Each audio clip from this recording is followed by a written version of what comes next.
Negara seperti apa Ethiopia itu? Ethiopia terkenal sebagai sarang kecantikan Afrika. Mereka tidak mengidentifikasi sebagai hitam, mengklaim sebagai keturunan Raja Salomo dari Timur Tengah dan Ratu Ba dari Arabia, dan anggap dirimu pria kulit putih kecoklatan. Ethiopia secara genetik perantara antara Nilot dan Kaukasia. Itu berarti kebanyakan dari mereka setidaknya setengah Kaukasia Asia Barat. Ini menjelaskan mengapa orang Ethiopia relatif berkulit terang. Dan stereofitur wajah juga sangat tinggi. Jadi orang Ethiopia kadang-kadang disebut sebagai hitam putih. Ethiopia adalah negara terbesar keempat di Afrika berdasarkan wilayah. Luasnya sekitar 1,10 juta kilometer persegi. Ini adalah negara terpadat kedua di Afrika. Populasi lebih dari 120 juta. Ini adalah ekonomi terbesar kelima di Afrika. Pertanian menyumbang sekitar sepertiga dari PDB dan lebih dari 80% Ethiopia adalah salah satu dari hanya 2 negara merdeka di Afrika sebelum Perang Dunia Kedua. Ethiopia telah 2 kali mengalahkan pembangkit tenaga listrik Eropa Italia, menunjukkan keberanian dan tekad rakyat Ethiopia. Ethiopia adalah salah satu negara kurang berkembang di dunia. Pada tahun 2023, PDB Ethiopia sekitar 163,7 miliar dolar. PDB per kapita adalah sekitar 1.294 dolar. Ethiopia adalah produsen ternak terbesar ke-10 di dunia. Ini adalah populasi ternak terbesar di Afrika, memiliki sekitar 59 juta ternak. 30,7 juta domba, 30,2 juta kambing dan 1 juta unta. Ethiopia adalah produsen kopi terbesar kelima di dunia. Ini adalah produsen kopi Arabica terbesar di dunia. Produksi kopi tahunan telah melebihi 1 juta ton. Tetapi kemiskinan dan kelaparan telah lama menjadi tantangan serius yang dihadapinya. Cina tidak hanya membantu meringankan kelaparan di Ethiopia dengan menyediakan bantuan makanan darurat. Ini juga mempromosikan pembangunan ekonomi Ethiopia melalui kerja sama ekonomi dan teknis. Pertukaran ekonomi dan perdagangan antara Cina dan Cina menjadi semakin dekat. Cina telah menjadi mitra dagang terbesar Ethiopia dan sumber investasi asing terbesar. Ethiopia juga memiliki salah satu tingkat kematian lalu lintas tertinggi. Kematian lalu lintas sekitar 27 per 100 ribu. Itu sekitar 2 kali rata-rata Afrika dan global. Penyebutan Ethiopia. Apa yang terlintas dalam pikiran? Ini pemandangan alamnya yang unik. Ini adalah warisan budayanya yang kaya, atau posisinya yang unik sebagai tempat kelahiran kopi. Ethiopia terkenal sebagai tempat kelahiran kopi. Legenda mengatakan bahwa biji kopi pertama di dunia ditemukan di Ethiopia. Budaya kopi di sini sangat mendalam. Cicipi kopi asli Ethiopia. Tampaknya Anda dapat merasakan sejarah yang lembut dan harum selama ribuan tahun. Ethiopia adalah rumah bagi keindahan alam yang menakjubkan. Dari bentang alam spektakuler Great Rift Valley ke awan pegunungan Baal, ke riak danau tanah, di mana-mana menghantui. Sebagai salah satu peradaban tertua di Afrika, Ethiopia memiliki sejarah panjang dan warisan budaya yang kaya. Gereja Batu Lalibela, kota kuno Gondel dan situs kuno lainnya adalah harta peradaban manusia. Selain itu, Museum Nasional Ethiopia menawarkan pengunjung pengalaman budaya yang kaya.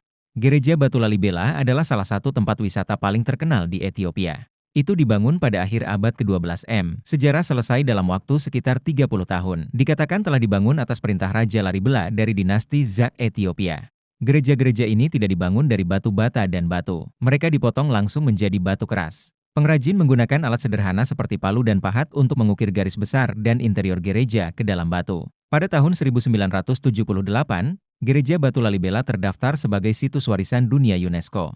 Menjadi salah satu harta nasional Ethiopia. Gereja udara di Ethiopia juga dikenal sebagai Gereja Asahi di Abu Naimata. Ini adalah gereja kuno yang sangat unik dan misterius. Terletak di ujung paling utara Ethiopia. Di tebing sekitar 300 meter di atas tanah di wilayah Tigray. Gereja seluruhnya diukir dari satu batu besar. Bagaimana itu dibangun tetap menjadi misteri hingga hari ini.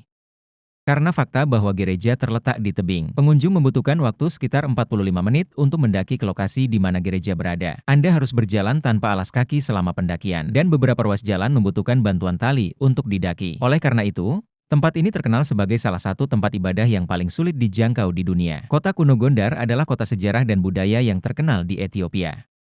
Tapi di abad ke-17, Kaisar Ethiopia Fasilidas memindahkan ibu kota ke sini. Kemudian Gondar secara bertahap berkembang menjadi sebuah kota. Banyak istana kuno yang dilestarikan di kota kuno Gondar. Sisa-sisa bangunan seperti gereja dan kastil. Bangunan-bangunan ini tidak hanya mencerminkan teknik konstruksi tradisional Ethiopia. Ini juga mengintegrasikan India, gaya arsitektur Arab dan asing lainnya. Salah satu landmark kota kuno Gondar adalah Kastil Benteng Fasilbi, terkenal sebagai salah satu kastil kuno terindah di Afrika. Taman Nasional Gunung Semen terletak di dataran tinggi Ethiopia Utara. Ini adalah salah satu cagar alam paling terkenal di Ethiopia. Taman ini didominasi oleh pegunungan dan dataran tinggi. Gunung naik, ini membentuk lanskap alam yang unik.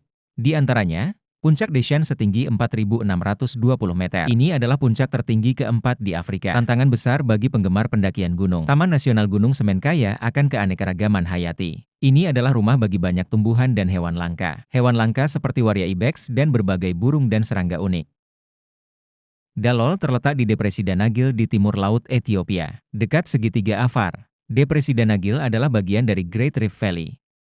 Dengan suhu tinggi, terkenal untuk lingkungan asam tinggi dan salinitas tinggi. Kondisi ekstrim ini menjadikan kawasan ini tempat yang ideal untuk mempelajari batas kehidupan dan siklus geokimia. Danau Tana adalah danau terbesar di Ethiopia. Ini juga merupakan tempat kelahiran Nil Biru. Luas danau bervariasi menurut musim dan curah hujan. Umumnya antara 3.000 dan 3.500 km persegi. Danau Tana dikelilingi oleh pegunungan. Danau mencerminkan pegunungan dan langit di sekitarnya. Pemandangannya spektakuler. Ada beberapa pulau di danau. Biara dan gereja dibangun di pulau-pulau ini, di mana para biksu biasa berlatih dan hidup dalam pengasingan.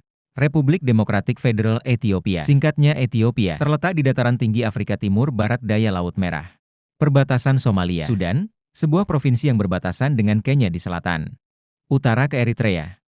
Luas total negara ini sekitar 1,1036 juta kilometer persegi. Populasinya sekitar 120 juta. Ada lebih dari 80 kelompok etnis di negara ini. Kelompok etnis utama termasuk Gulag, Somalia, Sidamo, Waleta. Bahasa resminya adalah Amharic. Agama negara adalah agama negara Ethiopia. Ini memiliki sejarah panjang dan warisan budaya yang mendalam. Ibu kotanya adalah Bendungan Yatisabe. Addis Ababa bukan hanya ibu kota Ethiopia. Ini juga merupakan rumah bagi markas besar Uni Afrika. Itu di dataran tinggi Ethiopia Tengah. Populasi lebih dari 5 juta. Pendirian Addis Ababa dapat ditelusuri kembali ke abad ke-19. Ratu Taitu dari Ethiopia memilih situs tersebut dan mengizinkan bangsawan untuk membangun rumah. Kemudian, pembangunan kamar kedua dimulai oleh suaminya Meneliko. Ekonomi Ethiopia didominasi oleh pertanian dan peternakan. Setelah perkembangan industri dan jasa, Ethiopia memiliki lahan pertanian yang luas. Luas total sekitar 150.000 km persegi. Tanaman utama termasuk kopi, sereal dan kacang-kacangan, tanaman minyak dan kapas, DLL. Kopi adalah ekspor pertanian terpenting Ethiopia. Produksi kopi menyumbang sekitar 15% dari total dunia. Ekspor kopi akan menyumbang sekitar 24% dari total ekspor Ethiopia. Ternak di Ethiopia didasarkan pada sapi, domba, kambing dan unta adalah spesies ternak utama. Nilai output menyumbang sekitar 20% dari PDB. Pembangunan ekonomi Ethiopia masih menghadapi banyak tantangan. Misalnya, infrastruktur yang buruk, kekurangan energi, kurangnya bakat dan masalah lainnya menghambat pembangunan ekonomi, kecepatan dan kualitas. Medan Ethiopia didominasi oleh dataran tinggi dan pegunungan. Midwest adalah sebagian besar dataran tinggi. Ketinggian rata-rata antara 2.500 dan 3 km. Dataran tinggi Ethiopia mencakup 2/3 dari negara itu. Lembah berburu besar membentang melalui Ethiopia. Bagilah dataran tinggi menjadi dua bagian. Ada banyak danau di dasar lembah berburu, membentuk lanskap geografis yang unik. Ethiopia memiliki berbagai jenis iklim. Ini memiliki iklim sabana. Ini juga memiliki iklim alpine, iklim gurun tropis dan iklim hutan hujan tropis. Tahun di Ethiopia dibagi menjadi musim hujan yang berbeda dan yang bersih. Biasanya menerima lebih banyak curah hujan dari Juni hingga September. Musim hati relatif kering. Ada banyak sungai di dataran tinggi Ethiopia, terutama Nil Biru, Sungai Atbala, Sungai Sobat, Sungai Shabele dan Juba. Sebagian besar sungai ini muncul dari dataran tinggi. Lembah dalam, Ethiopia juga memiliki banyak sumber daya danau. Danau Rutana, Danau Awasa, DLL. Danau-danau ini tidak hanya indah, ini juga memiliki dampak yang signifikan pada lingkungan ekologi lokal dan produksi pertanian. Dataran tinggi Ethiopia adalah rumah bagi lebih dari 900 spesies burung, seperti gagak Afrika, gayung langshanwei, burung pipit Afrika. Dataran tinggi Ethiopia juga kaya akan mamalia, dan salah satunya adalah spesies endemik. Mereka merumput di rumput gunung seperti ternak, mendaki dan melompat di tebing, menjadi pemandangan unik di dataran tinggi. Ada juga primata seperti paru-paru gelada dan berbagai antelop.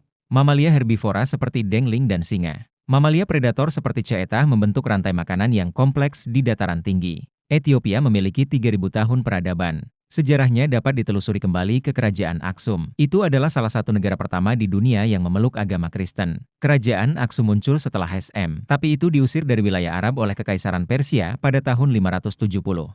Itu kemudian dilemahkan oleh Kekaisaran Arab, secara bertahap membusuk. Pada tahun 976, Ratu Gurdit menyerang dan menghancurkan kota Aksum, mengakhiri Kekaisaran Aksum. Kemudian dinasti Zagwe muncul dan menunjuk Roha, tapi itu digulingkan setelah sekitar 150 tahun. Setelah itu, Yecuno Amlak mendirikan dinasti Solomonik. Nama negaranya adalah Abisini. Kekaisaran Asia, juga dikenal sebagai Abyssinia. Kebangkitan kerajaan Abyssinian pada abad ke-13. Tetapi pada awal abad ke-19, itu dibagi menjadi beberapa kerajaan. Pada awal 1889, Raja menelik II dari Shawa menjadi kaisar. Pembentukan wilayah Ethiopia modern, dan ibu kota bendungan utara Yadisia. Akhir abad ke-19. Italia mencoba membawa Ethiopia ke wilayah kolonialnya dengan cara militer. Meskipun kedua negara menandatangani perjanjian Usial pada akhir 1889, tetapi Italia tidak mematuhi ketentuan perjanjian itu. Sebaliknya, ia meluncurkan perang agresi terhadap Ethiopia pada tahun 1895. Menghadapi tentara Italia yang kuat, Kaisar Ethiopia Menelik II memimpin rakyat dalam perlawanan heroik. Pada pertempuran Adwa pada tahun 1896, berhasil mengalahkan tentara Italia. Paksa untuk mengakui kemerdekaan Ethiopia. 1935, Italia sekali lagi meluncurkan perang agresi terhadap Ethiopia di bawah rezim fasis Mussolini. Rakyat Ethiopia terus melawan di bawah kepemimpinan Kaisar Selassie. Akhirnya, pada tahun 1941, penjajah Italia berhasil diusir. Kembalikan kemerdekaan dan martabat negara. Pada tahun 1950, PBB menetapkan Eritrea sebagai negara otonom Ethiopia. Namun pada tahun 1993, Eritrea menjadi adipati di bawah pengawasan PBB dan memperoleh kemerdekaan. Pada tahun 1994, Republik Demokratik Federal Ethiopia secara resmi didirikan. Sejak memasuki abad ke-21, dengan bantuan Cina. Transportasi di Ethiopia, infrastruktur seperti komunikasi, pemeliharaan air dan listrik telah ditingkatkan secara signifikan. Ini telah meletakkan dasar yang kuat untuk pembangunan ekonomi. Dari 2000 tahun hingga 2020, PDB Ethiopia meningkat 10 kali lipat. Secara bertahap berubah dari negara terbelakang dan miskin menjadi negara berpenghasilan menengah. Kinerja ekonomi Ethiopia di benua Afrika sangat dipuji oleh Uni Afrika. Uni Afrika menyebutnya Roket Afrika. Setelah Partai Kemakmuran Ethiopia berkuasa pada 2019, konflik dengan Front Pembebasan Rakyat Tigray yang berkuasa meningkat, mengarah ke perang saudara pada tahun 2021. Selama perang saudara, pemerintah telah menutup Tigray. Sebagian besar dari 6 juta penduduk menghadapi kekurangan pangan yang parah. Lebih dari 350.000 menderita kelaparan. Ini adalah epidemi global terburuk sejak kelaparan 2011 di Somalia. Sekitar 870.000 terpaksa meninggalkan rumah mereka dan menjadi pengungsi. Banyak pengungsi berduyun-duyun ke Sudan, Uganda, dan negara-negara lain. Di bawah mediasi Uni Afrika, kedua belah pihak mencapai kesepakatan gencatan senjata permanen pada November 2022. Ekonomi Ethiopia secara bertahap pulih. Pada tahun 2023, PDB Ethiopia akan menjadi sekitar 163,7 miliar dolar, menjadi ekonomi terbesar keempat di Afrika. Ethiopia adalah negara yang penuh kontradiksi. Ini memiliki sejarah dan budaya yang gemilang dan sumber daya alam yang kaya. Ia juga menghadapi berbagai tantangan dalam pembangunan. Jika Anda memiliki kesempatan, apakah Anda ingin pergi ke Ethiopia? Atau apakah Anda punya pengalaman atau cerita tentang Ethiopia? Selamat datang di area komentar untuk meninggalkan pesan dan berbagi. Jika Anda menyukai konten kami, tolong jangan pelit dengan suka dan perhatian Anda.